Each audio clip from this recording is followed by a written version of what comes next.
Oh, hello, everybody. Good afternoon, and thanks for joining us here today. My name is Matt Gooding. I'm the managing editor of Tech Monitor, and it's a real pleasure to be here with you. I'm going to be chairing this exclusive webinar, which we're putting on today in partnership with our friends at Accounts IQ. The title of our webinar, the main topic of our discussion, is going to be Confessions of the Finance Function, a deep dive into the state of today's finance team.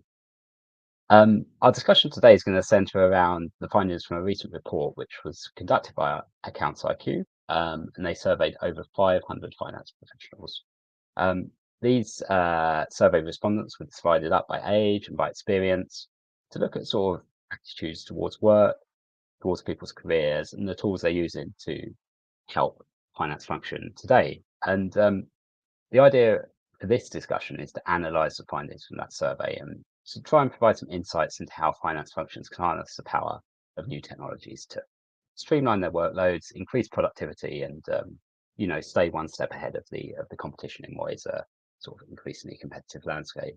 I mean, certainly from our coverage at Tech Monitor, we cover the story of digital transformation across a whole range of industries, and financial services and financial departments are a real key part of that. And we've seen in recent months the impact of new technologies, of AI and things like that, that are really changing people's jobs. And I'm going to be very interested, having read this report myself, to find out a bit more what my panelists made of it. So to get a bit more insight, I have two excellent speakers who are going to be helping steer us through the report and its findings. I have Darren Cran with me. Darren is Chief Operating Officer of Accounts IQ. Hi, Darren. Hi, Matt. How are you? Hi, Matt. How are you? I'm good, thanks. Yeah, pretty good. And we also, joining us, we have Mikey Sheehan, who is the CFO at the Irish Times Group. Hi, Mikey. Hi, Matt. Hi, Darren. How are we keeping? Pretty good. Yeah, and I'm really grateful to have you both here today.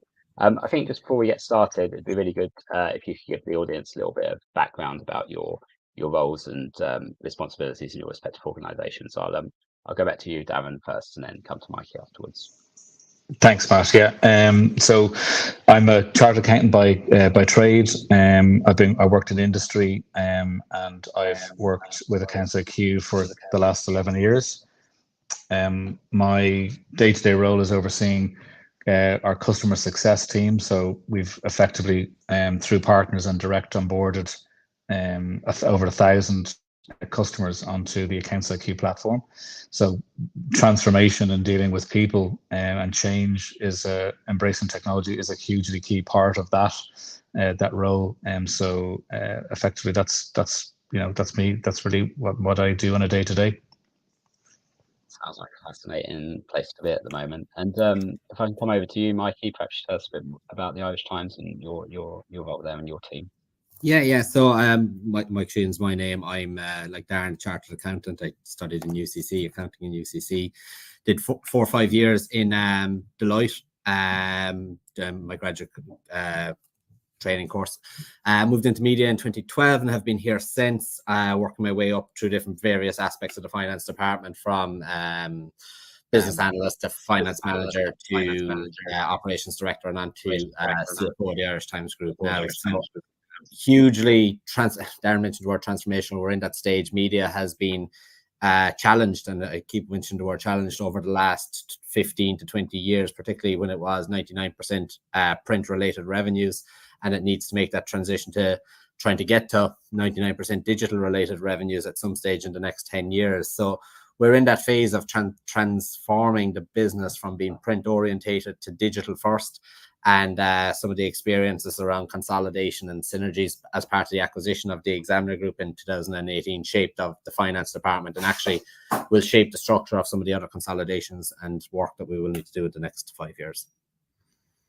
Yeah, absolutely. And as a journalist who started his career at the very end of I'd say probably the end of the analog era, and the sort of progressed through into the digital era, I certainly appreciate some of those challenges that you guys must be facing running such big organisation. Anyway, we're here today to not talk about the media, to talk about the future of the finance function. And I think I'm going to hand back to Darren now. So the way this is going to work, we're going to have a little run through of some of the key findings from this survey of 500 sort of finance professionals that Accounts IQ carried out. And in between times, we're going to discuss some of these key points, what the implications are, and what the experience of our panelists are regarding these issues. So, but first of all, I'll hand you back to Darren, and perhaps you can get us underway with some of the findings from the survey. Thanks, Matt. I get the slides up there. Yeah. So, as Matt mentioned, we surveyed with a research company over 500 companies to get some insights into what was really going on in finance function. And I guess with any function, it's the intersection between people and technology. And that is that's obviously been changing every decade, whereby technology is playing an ever increasing importance and role in finance teams. So I guess that there's an element of this at the back end of this around artificial intelligence. Just to point, guys, there's actually a little bit of. Are you hearing a bit of a replay on my voice at all? It comes up every now and again. No. Okay. If you could move to the next slide, that'd be great. Thanks. Okay, I think we've really been through that. Go to the next slide. Yeah. Okay. So one thing that came through was it's possible that this is evident in different functions in any business, but I guess we need to address it in our own domain. Is the effects of stress and people feeling valued or undervalued in their role. By the very nature of the work that we do with transforming a finance function or enabling transformation by moving system, that's actually that can be quite a stressful experience. It's usually one that people fear actually more than it turns out to be the case when they actually get doing the job. So stress is there, and stress is often there because there's uncertainty in people's working lives, or there's a change afoot which might lead to some uncertainty. So the information coming through from the group was that there is definitely some issues, potentially some cultural issues from within finance. And also that generally the stress levels from within the profession are deemed to be quite high, which also play into well-being, and was also noted particularly for the younger generation. So I guess it's there's some statistics there. People being affected by their sleep is being affected, their physical well-being, their impact to their relationships, etc. So I mean, these are things that could be happening in people's lives anyway, but I guess when they're being reported on in the context of a working environment, we spend a lot of our time in our job, and there's been a lot of change in the last number of years with COVID and working practices, so people might be working more on their own. And so I guess, Mikey, I don't know, is it can you relate to any of this? Matt, you might want to pose some of those questions to both Mikey and myself to see if we can unearth some findings from this. Yeah, definitely. That's what I was going to say. Like, what's your experience of this, Mikey, and how does your team, has the culture changed since COVID, and how are you sort of managing that and ensuring that it's everybody feels included and feels like they can do their jobs properly without getting too stressed or feeling these feelings of burnout and things like this that are being explained here? Yeah, no, very interesting findings. I was a little concerned when I saw and I read the report first, and kind of took an evening to kind of think about it, and actually it kind of makes sense. And I think that Darren just touched on one of the things there, is that coming back from COVID and coming back to try and find the right cadence that works for a finance department supporting a bigger business. And I think one of the things that we've tried to do internally is from two things from a cultural perspective to change that and to try and give people more fulfillment in what they do in the finance department. Is we've stopped calling it back office and we've started calling it support services, So it isn't that idea of it being back office does then get ingrained into business leaders across other various departments and functions, and kind of just starts to get pushed down the kind of priority list when it comes to decision making. So, finance is a support service, very much like marketing, technology, analytics, data, and stuff like that, and will play just as important a role. So that was the first thing we've changed as we started coming back to the office. And the second thing we've done is to try and change that culture piece, is to actually allow people the confidence to make mistakes in what they do. So let's say a finance department goes month to month in terms of the processes, and it's kind of it's cyclical, and it's the same thing every single month. You have your stuff you do in week 1, 2, 3, and 4, and then you go to 1, 2, 3, and 4, and then you go to 1, 2, 3, and 4. And to change that cycle, we've asked people to start making mistakes, and it's a weird way of looking at it, but mistakes will actually improve their life. So we're not doctors. We don't got patients on the table. Mistake isn't going to be the death of someone. The mistake might be, something is out 5% or something is out 10%, or, a payment mightn't go at the right time, which can be rectified within a couple of hours once you have the right controls and process in place. But allow people to make mistakes to see if they can do things better, faster, more efficient, and just challenge people actually to try something new within the finance department, to actually make their job more enjoyable, more fun, and more of a challenge, really, to be honest. And I know we'll get that technology, but that's certainly kind of a cultural thing that I think is really important. Just to add into that, Mikey, about making mistakes, I think that's a really forward-thinking thing to do culturally, to try to bring that into your team. I mean, we both trained in Big Four accounting firms, or irrespective of where you actually trained, you're training in an environment whereby things are either right or wrong, it's great in lots of ways, because you become kind of data focused, and naturally as a result of that type of training. But I guess in a period where people may be more uncertain about their jobs and their futures than pensions, because the world just doesn't work in that way anymore. Job for life equals pension and all that. It's different. I think the idea that people might feel that they're doing something wrong in their job is potentially not great for them. Whereas if you're taking an approach, as you say, where it's actually not about necessarily, of course, we have to get the outcome right at the end, but there's a process along the way whereby there's some flexibility around people not feeling that they're getting something wrong. It's just part of a process. Yeah, it's very different. And it's a difficult culture to actually change, because finance, by their very nature and by their very characters, are nearly perfectionists, for want of a better word. They want to make sure that their balance sheet balances on. Like if you go back to your primary school or secondary school days, you want your balance sheet to balance. So trying to get people away from that is difficult, but it's starting to kind of give people that kind of, okay, maybe if I do this, and even if they start thinking about it first rather than doing it, that's the first step we saw on it, so that they be coming to you saying, can I do this? And you kind of see how you get on, and I think the other thing, just the final thing I would say, just on the experiences inside, is actually getting to know the characters within the team. So look, I'm a Munster man, Ronan O'Gara. We have him obviously writing for the Irish Examiner, and he's got a very interesting philosophy on leadership, is that you need to get to know the different color dots, and the different color dots. So someone's a red dot, someone's a yellow dot, someone's a green dot. But also that's the same within finance department. They're not all the same color dots. Somebody likes to, the recluse nature, to be working at home and actually drives on and will work whatever amount of hours in the day to get the work done, whereas somebody will need to be brought into the office, hand around the shoulder, a bit of motivation. And actually understanding the different color dots within your finance team is also quite important, because one approach or one size does not fit all. That's great. That's a great addition, Mike. I love that.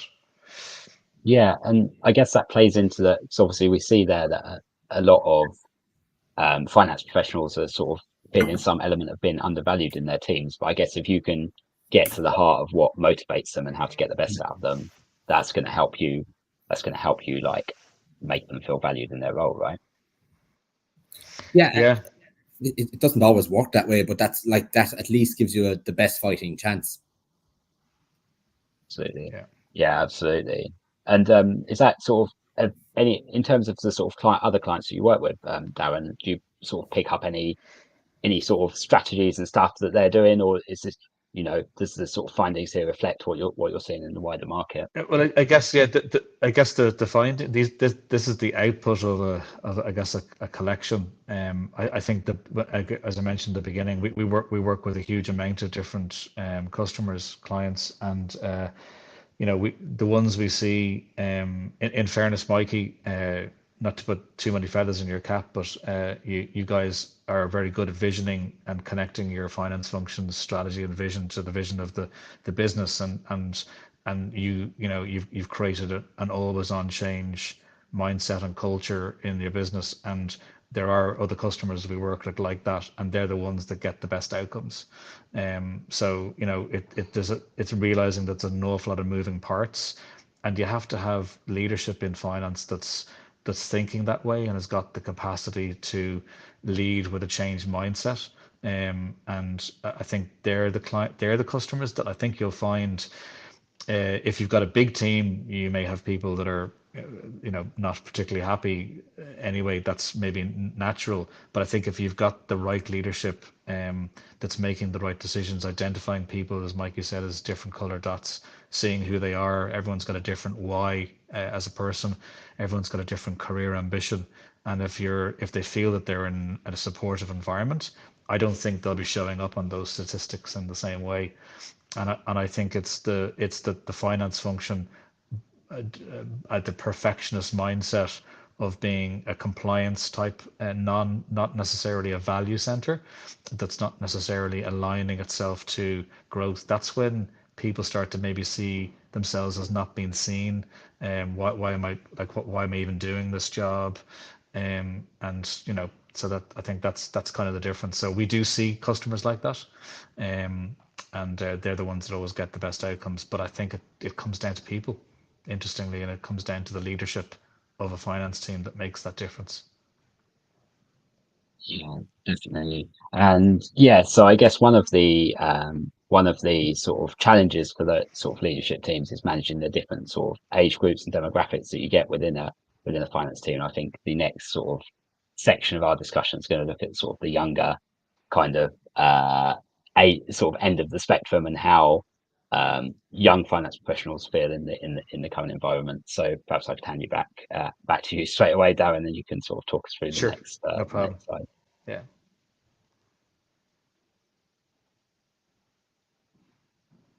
So meeting young finance professionals' expectations. So I guess just positioning this, what we considered was that the impact does poor talent retention have on an organization. I mean, obviously hiring people is so crucial, and getting the right people to stay and go up those learning curves is really important. So if we could, sorry, go back to the previous slide. Yeah. So what more needs to be done in terms of addressing employees' concerns in this area?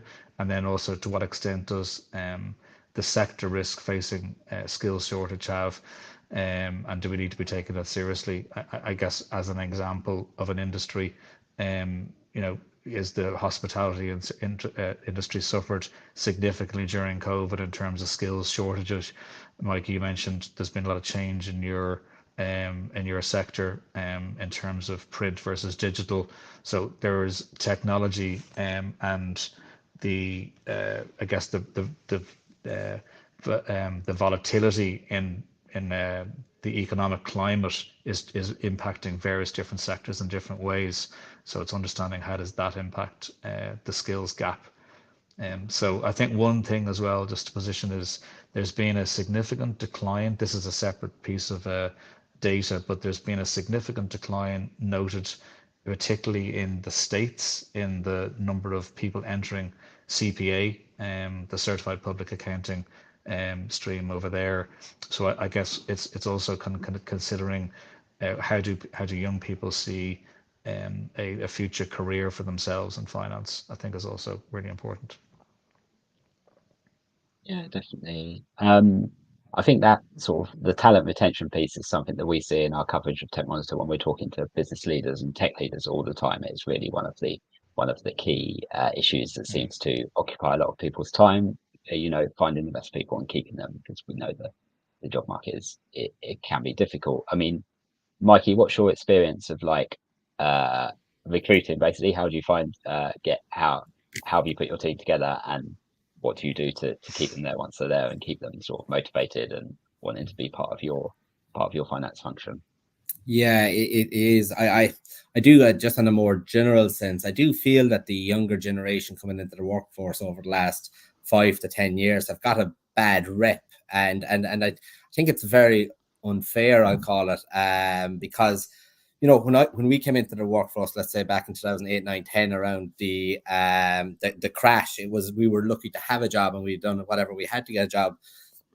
Younger people these days are coming into work and they're still living at home. Like, so I was lucky, I was able to live in Cork for my college and for the first few years, and I had that being away, I was able to get on the housing market and all of that kind of stuff. Like the challenges that the younger generation, I'll put in the last 5 to 10 years, are facing now are stuff a lot of us never had to face, and the generation before me had different challenges generation before. And I think the bracket in and to say the Gen Z or the what's the other group called? Whatever terminology they're putting on, they get such a bad rep, but they are facing challenges that none of us have ever faced and never had experience when we were that age. So, for example, I was able to go traveling and do 12 months working in Australia when I was in Deloitte through my graduate recruitment contract, because that opportunity was there. You've also got people coming out of college now who are coming into offices which are empty, who have not been able to do their J1s or not been able to go traveling. And they're facing a whole host of different challenges. And I think businesses need to accept that if we are going to be serious about understanding their needs. So, for example, in the Irish Times in the last few months, we have had a lot of graduates come in over the last 2 or 3 years, 3 or 4 years, and we're seeing a lot of them going on leave now, and unpaid leave, to do their traveling. And I think you need to be able to support that. Like it's talent. You've worked with them for maybe a year, 2 years, 3 years. You don't want to be starting again, and you want to be able to support them to go and have that experience. And I think for those experiences, I did my traveling, and a lot of my colleagues were able to do the same, and friends that I went to college with.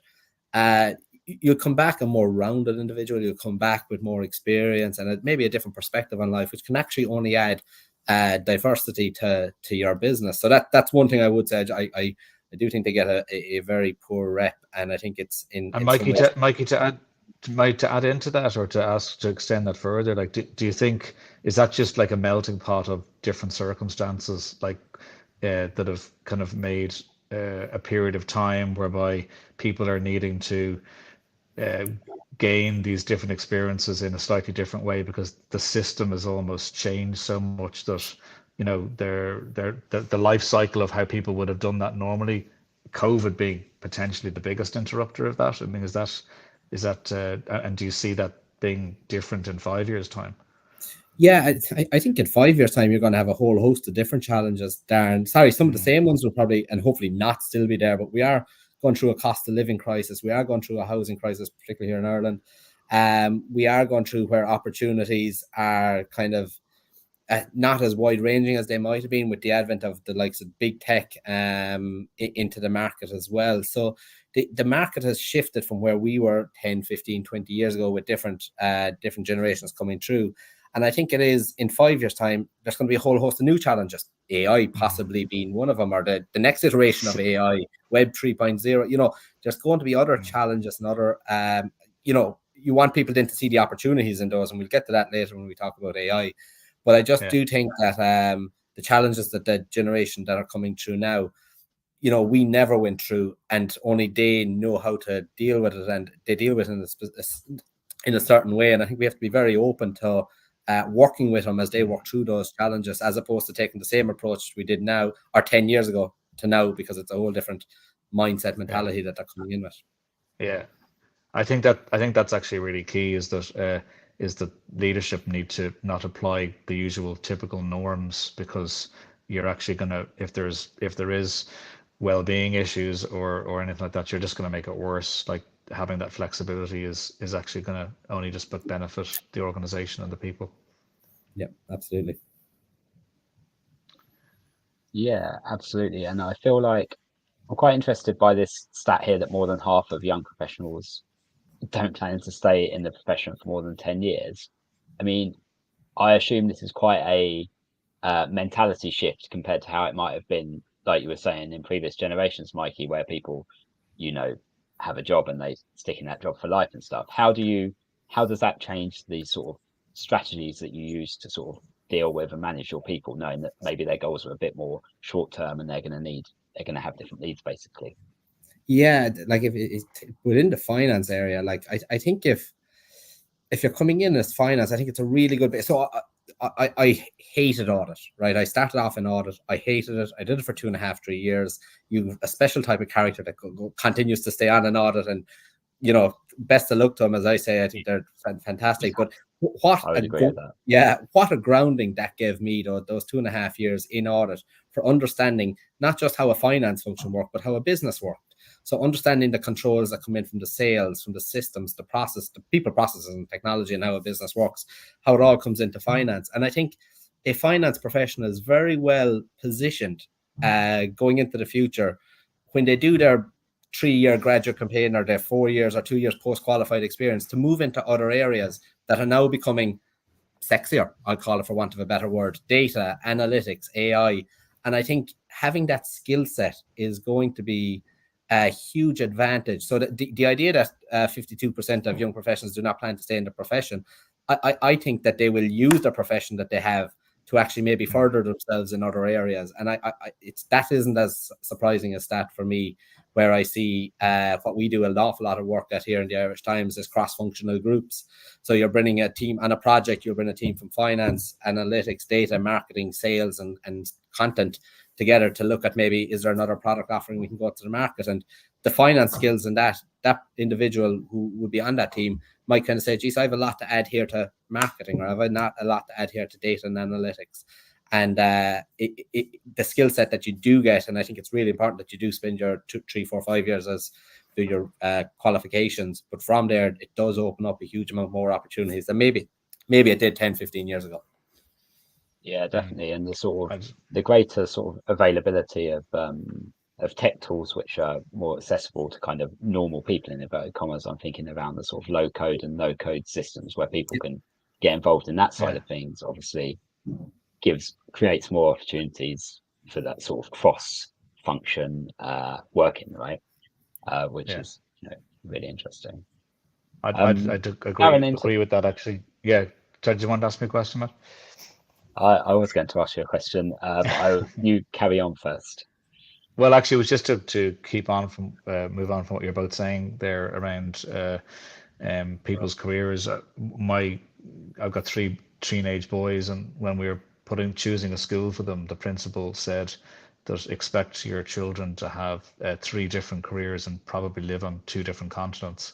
And we were a bit taken back when we kind of heard that, because not that we wouldn't be open to doing different things, but it certainly, when you went into a career, you kind of certainly thought you'd likely stay in it for most of your life. So I think that statistic, when you can look at it from a negative perspective, or as Mickey suggested, you can look at it from the point of view of actually seeing it as a platform to basically just have effectively multiple disciplines.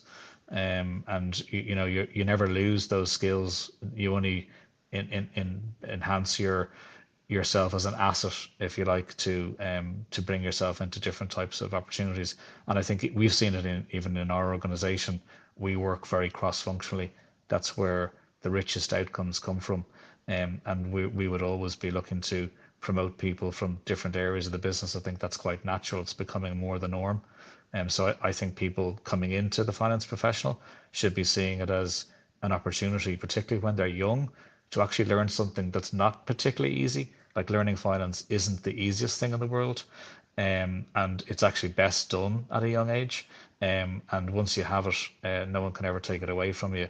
And it really does open up an awful lot of opportunities. So rather than thinking of it as a sort of a career for life, it's actually a beautiful stepping stone into a world of opportunity. Yeah, definitely, and certainly a good grounding, like you say, for many different types of work. I really just wanted to ask about this prospect of a skills shortage as well. Do you think that is a problem that could come down the track if if the concerns and the sort of needs of the younger generation of finance professionals not met, or are we seeing signs of that already, or how do you see the wider market at the moment?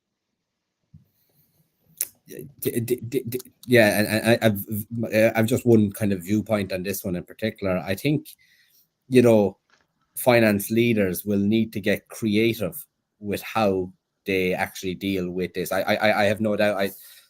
We've seen in the market it is harder to attract talent into finance. It's not impossible, so that's kind of blows that one out of the water. But it is getting more difficult, and maybe expectations of what you are as a either process finance person, middle manager, senior manager within the finance department, expectations are slightly shifting as well, and looking for that broader experience and our range of knowledge. But I do think that then puts the onus back on the leaders or senior managers within the finance area to come up with creative and different solutions, and actually get them to start thinking outside the box. And you mentioned, Matt, already technology and the tools that are available to start doing it, and also gives you an opportunity. I found this significantly in finance and in our own business, was that we were doing things because we always did them. Oh yeah, we always did that report for an MD that has now gone 3 years ago, or head of finance who was there 6 years ago, or the board chairman who wanted that when he was in. Just ask yourself why, and kind of like, do we really need it? Is it adding value? Who looks at it? And like, I got to a place where we just stop sending out reports and see who complains, and that. So while the skill shortage might be there, we do need to start thinking creatively, and actually, can other areas of the business support finance? So you'll have the sales team who'll operate a core CMS system, so can they maybe take it a step further that reduces our requirement to be doing as much data handling or data processing? Or can you use the technology tools that are available either through something like AIQ or an ancillary system as well to stop that data and actually, do it creatively, so that when you're going out to the market, you're able to go out, okay, we need you now not for 100% of credit control, but maybe 50% of credit control and 50% of something that can actually add additional value to the business. So it's kind of coming up, it kind of kills two birds with the one stone, whereas it kind of gets over that skill shortage, but it's also giving people a career path into different areas of the finance function and business. I think to add into that, Matt, to add into that, Matt, I think Mike is right. I think there's also new jobs. We'll get on to AI, and there's new jobs or new roles, new tasks that are not even invented yet. I mean, that's one of the key things tipped for the next 10 years, is that there effectively are, anytime you have a revolution age, and then, like, they're calling this the fourth industrial revolution, and the information age, you always get job destruction and job creation. So there's a whole host of finance type roles or connected to finance that we don't even know what they are yet. We could certainly imagine many of them, but there are other ones we don't know about. So I think that's exciting. So the skill gap might be, getting people to do the same things now, in terms of people not wanting to do those anymore. What we've actually seen a lot of is, and COVID was definitely a catalyst for this, is actually people that would work for us in different parts, including finance, and our work is all finance centric. So effectively, it's all, and would be that the people would be from overseas. They would spend time working in Dublin 1 or 2 years, and they would actually end up returning back to their home country, retain their job, and be just as value adding a team member as possible. Like, and if you take that approach, it's not that you can just get people applying to your jobs globally. It would have to be people that are expected becoming part of your culture, and then trusted enough to do a job in a different country. Like, that opens up a very different pool of employees, and technology can do that. So I think that is going to definitely be, there's some people leading work from anywhere cultures. I think that's going to really help with the skills shortage. So yeah. Yeah, definitely opens up a whole new sort of talent pool, doesn't it? Does, yeah. Thank you. That was super interesting. I should have said a bit earlier that to our members of the audience, if you'd like to ask any questions to our panelists, you can do so. Simply use the ask a question function, which I think is at the bottom of your screen. We've had a couple in already, which we'll get onto in a minute. I think one of them, the first one was, what do you say to the 52% of young finance professionals who don't plan to stay in the industry, and sort of what incentives could be offered to encourage them to stay? I think we've kind of covered that already in the last few minutes, but I don't know if either of you guys have anything to add on that. on that particular. I'll probably add one. I would add one thing is often businesses can't, or certainly don't even try to, but is to paint a picture for people of what a career might look like in a business if it's unstructured. Like when you join an accounting firm, it's really structured. You know what you're going to be doing effectively during your contract. And also when you maybe start your first job, you probably have a fair idea what you're going to be doing within that first role. But after that is when it gets really unknown or uncertain, and that's where people might feel, gosh, not sure I see a path. It's actually very easy, and leadership should do this, is to start to paint pictures. They don't have to be absolute commitments, but it's not difficult to understand the why. Back to well, each person has their own why. Back to the colored dots Mikey mentioned. By getting to know a bit more about the person, you can sort of say, like, well, what do you see yourself doing? And you can sort of have a rolling dialogue around that, and that can be really useful for people. So I definitely think individual conversations about encouraging people to see certain options within a business, and even also sometimes to talk about actually what it might be like when they leave the company. Sometimes you might think, that's, why would you be talking about that? But actually it doesn't make a person leave, that you might talk about, well, what would you want to do if you were to leave here in 3 years? It doesn't make them leave. It actually just gives them a nice openness about talking about what their interests are, and that might actually mean that you talk about them doing a course, that then they stay and add more value in your business. So yeah, I think openness around is important. Yeah. I don't have much more. If I was I'd be challenging my manager and say, I want experience in a certain area. And if you're good at your job and you do your job well, and you deserve to be rewarded from a work perspective. So I think, challenge about saying, I'd love to do 3 months in this area. I would love to, and that then just rounds your experience. So look, just even from my own perspective, we've had significant senior management change here over the last 3 years. And as CFO, I kind of went and I was head of technology for 6 months, and I was the managing director in the Irish Examiner for 18 months. And that's all coming from a finance background, and that was only within a short period of time. So the picture I'd be painting is not to block yourself into being either a CFO even, or a head of finance or a finance director, actually to be really thinking, think bigger with it, think what can I can do. And we're going to get onto it in a minute, but the areas of data analytics, AI, transformation, they're all areas that the finance profession are going to be crucial into the next few years. Yeah, absolutely. That segues quite nicely into another question which we've had, which is a great question. I really like this one. Someone from the audience asks, you talk about people moving from finance to other functions, but do you increasingly see people moving from other functions to finance? So I'd be interested, obviously, Mike, you've talked there about going around the business and doing different things. Are you having people come into your team from different areas of the business? And is there that interest there? Yeah, it's an excellent question. The person who I have in charge of my team lead on accounts receivable at the moment is a non-finance background person.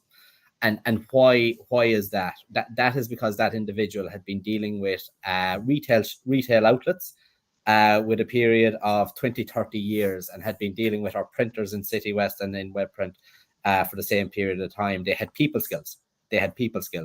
And actually, if you take away the complexity of being an accountant or in the finance function, what is the job of credit control is to collect money, build relationships, make it easier for money to be collected. And that's what the skill set required there, not somebody who had passed their accounting exams or who was doing it in an accounting technician course, or who had, it is the skill set that they may have picked up elsewhere. And this individual is now head of accounts receivable actually for the Irish Times Group. So is responsible for collecting 50-60 million euro worth of debt on an annual basis, and they do not have any bit of finance background. I think it is a more difficult transition, just because of the stigma the finance departments may have come from, is that you have to come through an accounting course or business course or something like that. But actually, there are positions within the finance department, and it would be up to finance leaders to acknowledge this, that actually the skill set that they may require to get a fully functional finance department doesn't need to come from finance. And that individual, and I just picked out this individual for just the example for the question, asks the questions that we as finance people in our mindset don't even think about, and actually kind of goes, oh yeah, actually you could be right, you know. So different approach to it, relationship driven kind of a role as head of accounts receivable, manages the team, making sure that the accounts come in. Had to learn how to pull reports off the system and get them ready, but like very small little bits of training and here and there, but just had a willingness. But identifying those individuals, I think, is trickier. I do say that we've had a good more people going from finance out than actually outwards into finance, but when you do get the right person, they can make a hell of a difference to your finance department. Yeah, that's really interesting. Thank you, Darren. Have you got anything to add on that particular question? It's quite an interesting thing. It is an interesting question. Yeah, I haven't. I've seen it a few times. Often it actually has the person in question, the people in question, have actually retrained to get those skills. It's really interesting take Mikey had on sort of segmenting, you know, a particular outcome that they're looking for from finance, and then just putting those skills in place for it. I guess it does show though that the value of the fact that it doesn't happen that often does show. It should be showing finance people the value of their of the ultimate skills that they learn, and that it is a very strong particular domain. So yeah, it's good, but I suspect there might be more transitioning in and out as we get on to seeing what's going to happen to finance in the next 10 years. Yeah, definitely. And like we were saying before, it feels like it's a real sort of transformative point at the moment with the advent of the different roles and different technologies and stuff. Yeah. And I think we're going to go on to look a bit at attitudes to technologies and AI, which is something we write about a lot on Tech Monitor on a daily basis. So I'll be interested to hear what came out of the survey for that. So maybe we can move on to the next slide. And Darren, you can talk us a little bit through some of the findings. Yeah, great. So how AI is going to shape the finance function of the future. Not a complete unknown, but certainly we don't exactly know how quick and exactly what it'll look like. But so some scene setting. Where should AI be applied to make the biggest inroads in finance? So we can sort of take that question in a sec. And how can it solve current frustrations resulting from technology? So probably need to unpack that one a little bit more as to what we really mean in that. And then 23% of senior professionals believe that ChatGPT will be a direct job threat, and probably need to put some context on that particular stat as well. And then 41% believe it will be add greater value to the business, with 82% of young professionals believe that tools such as ChatGPT will have some impact on finance teams in the next 5 years. So that's obviously quite a compelling number. I don't know, actually, just out of curiosity, do you guys use ChatGPT just like personally and in your jobs at all? Do you have an account yet? I use it for organizing information into sort of an understandable format. So quite often, So you do. So you use it already. Yes. So do you use it, Mikey? Yeah. So I have a 3-year-old child who I need to make a bedtime story for every night, and that is the primary reason I use ChatGPT. So I have 2 characters. I have a giraffe and a monkey. And I put them in, and where do they go on their adventures tonight? And ChatGPT gives me a story. Which fantastic. And are you claiming all creative rights to all that, and pretending that you're not using ChatGPT, or do your kids know? Absolutely. No, Daddy's such a great storyteller. I digress slightly. But I do use it for that purpose. But from a work perspective, I do use it. I do see its limitations, and I do see why there would be concerns over it as well, but I can absolutely see the power of it into the future. Yeah. Absolutely. Yeah. Interesting. So that's some elite level parenting. I'm in awe of you, Mikey, and I'm going to take that into into my own bedtime story routine with my kids. I think just before we get into this, we've had a question from the audience for you, Mikey. Actually, how transformative has finance technology generally been for you personally? So maybe you can kind of answer that sort of back through your career today, and then we'll get into the specifics of sort of AI and the sort of generative AI like ChatGPT and stuff like that. Yeah, so I can actually just talk about our finance transformation journey. So the Irish Times, I was with the Examiner Group, and the Irish Times acquired the Examiner Group in July 2018. And obviously with these transactions, the first thing to be centralized would be finance. So we were. And the Irish Times were working off SAP, and we were working off Sage 200. So what I'd call a tier 1 and a tier 3 system. And within the first few months, we realized this was like consolidating the entire group, of which there was loads of different entities and business units, and all producing it then on different outputs in Excel basis. Really, was an absolute nightmare. It was an absolute nightmare. The first year we were doing consolidated financial statements for the audit at the end of 2018 was just horrendous work altogether. So we went out in a tender process as part of the finance centralization, and Accounts IQ are now our CMS for the entire finance group, or for the entire Irish Times group. We went through a change as well in terms of personnel. So rather than having 2 finance teams, we needed to have 1 finance team. So we ran both the centralization of the systems and the centralization of the people together. And that's all well and good, right? You reduce the number of systems and but then you've got 2 teams being 1 team after losing some of their colleagues working off a new system. So our first thing was to ensure that they could just do the basics right, firstly. We then moved on to ensuring that our governance, as part of it, we didn't do that first and then moved on. We made sure that our governance and everything was at a standard that was absolutely acceptable by the time the audit came around. And just to get into it, that was BAU. And then we looked at how do we improve all of this over a period of time. So, you have your change management project, you have your technology project, but actually then how do you get the benefits of being on 1 system and 1 team? And we used and worked with AIQ and Kefron for accounts payable automation.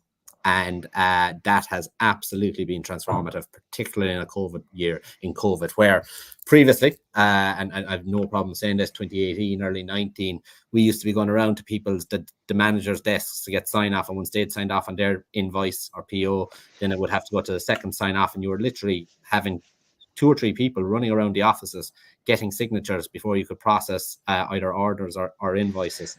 Automated AP, while it isn't the absolute pinnacle of that world, it was a transformative kind of process for us to change because everything became digital. Every document that came into the business was digitalized, was sent around to somebody's email. They could review and sign off or reject and send back. And we got it to integrate into AIQ so that me then as finance manager, when I came to signing off the payment run after going through our normal process, was able to click on the invoice and see the invoice before a payment run was made. So from that perspective, the efficiency that created meant that our creditors were then paid on time. So we are now down to paying creditors within their payment terms with a few years now, whereas previously we would have been significantly outside most payment terms. As a result, relationships have improved with those suppliers. When you go to them looking for a favor, it's not like, oh, look, you need to start paying us. It's, oh, how can I help you? So even that relationship with the third-party suppliers has improved significantly. Our team inside are very comfortable with the system. They're very comfortable with the technology. And I think when we talk about AI, and we're obviously going to move on to it, I think people need to remember that automation is nearly the starting point for this, and it's something that people kind of forget. They nearly want to go with their current processes and move to AI. Actually, there's a lot of things that happen through automation that we can do fairly easily. And automated AP was an absolute game changer for us in terms of all of those benefits. And that's one example. I can go into others in AR and reporting as well. Sorry, one very quick one on reporting is that we work with AIQ in terms of, so we have 7 business units in the group. So you have the Irish Times, Irish Examiner, we have a printing plant in City West, myhome.ie, Irish Times Training, we have radios, and we have regionals. So 7 business units, 7 different parts of their life journey. And we have now got a touch of a button consolidated accounting on a monthly basis, which generates a board pack, which just allows me to put something together in half an hour for our board when we do meet. So again, transformative kind of, again, nothing overly complicated from an AI perspective, but absolutely touch of a button transformative from where we had come from. Yeah, That's great. absolutely. And that's such an interesting run through. And I mean, you're talking about those things which can make a real like tangible difference. Do you think that's the kind of gateway to sort of more advanced AI, as it were? If you can put like fairly simple, well, I say simple, like I could do it, I obviously couldn't, but like Yeah. what is a relatively like low level process in place, that can be sort of like the way to show people how advanced AI can help their jobs, and not as 23% of people seem to think might be a threat to those sort of things. Yeah, I do. I think you need to walk before you can run here with AI, and I think generative AI is only blown up in the last 6 to 9 months. There is not enough case studies out there yet. There's not enough examples out there yet.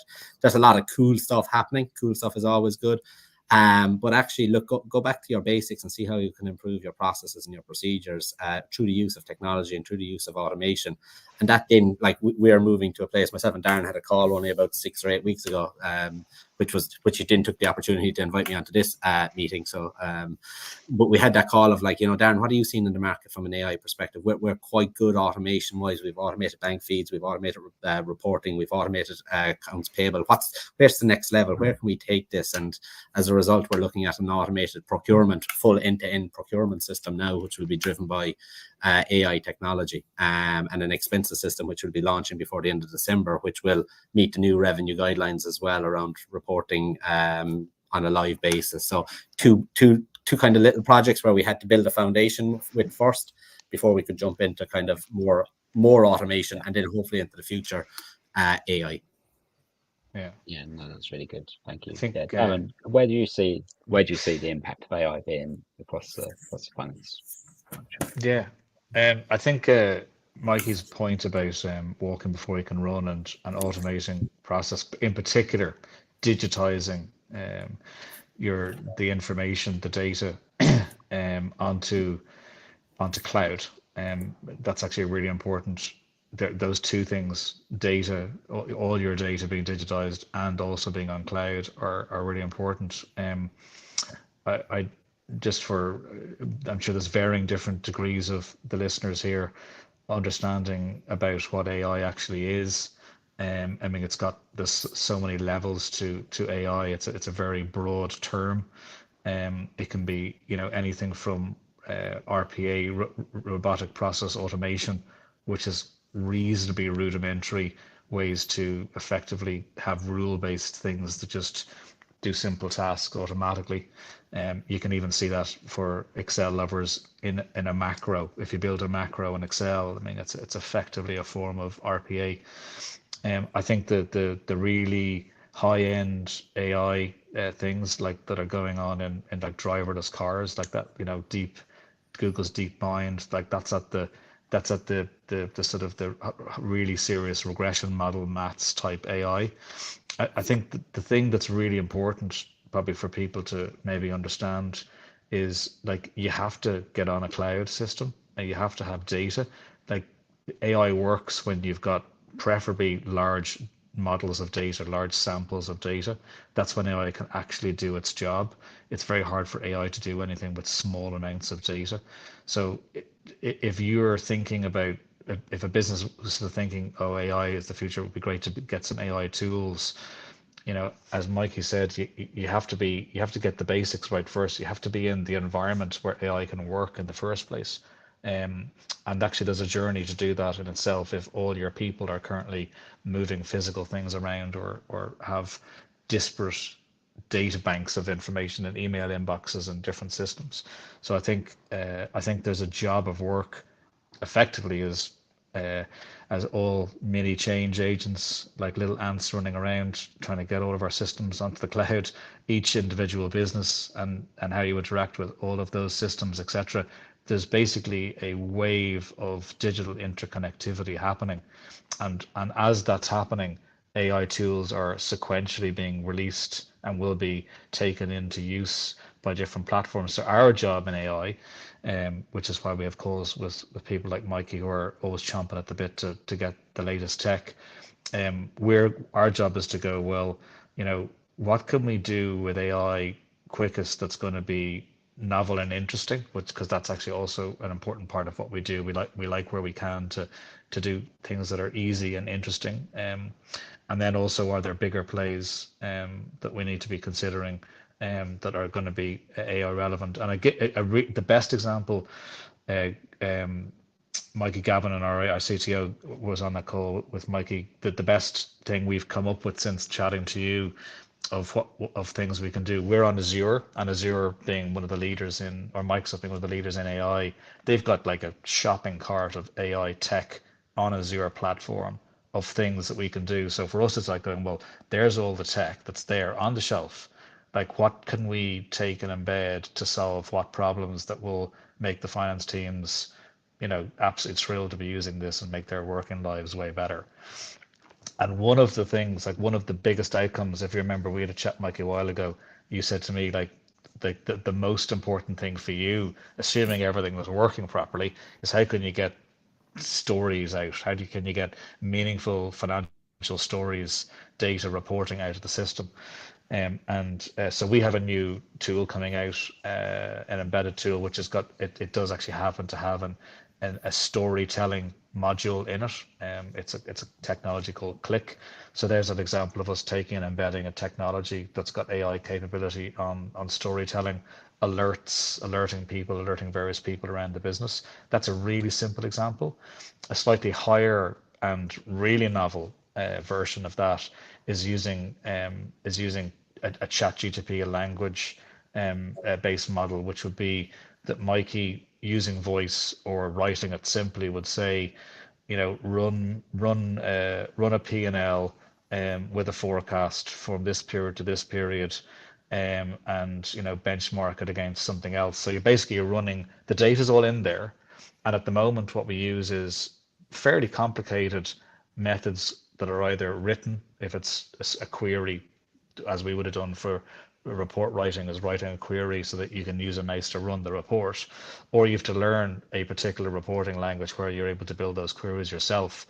There are tools now available for us to be able to turn that to language based, so it's voice driven, or simple sentence writing, to actually literally instantaneously create those outputs, including the graphical formation of those, to say, put it in font size 12, Times Roman numeral, bold underlining on this, that, and the other.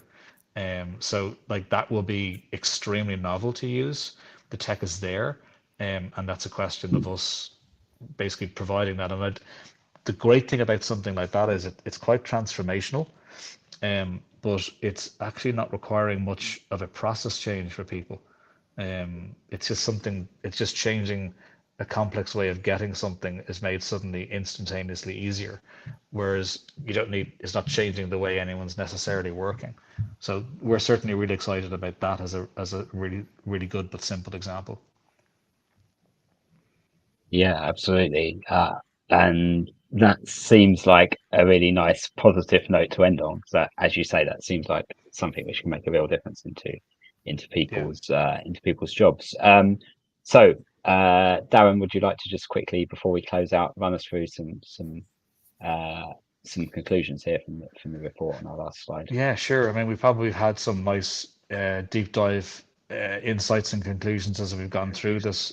But to read off the static ones, I guess, so it's concerning that significant number of people of highly trained finance professionals still perceive their role as back office. I think we've kind of dealt with demystifying and unpacking that one a little bit. I think that's situational, so hopefully that's not actually a concern. And I think AI, as you say, is going to give us some nice positivity there.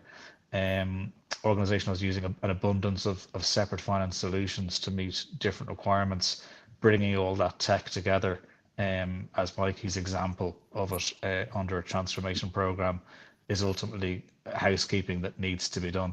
You really won't be doing your job as a finance team unless you're managing a process like that. Employers must take note of the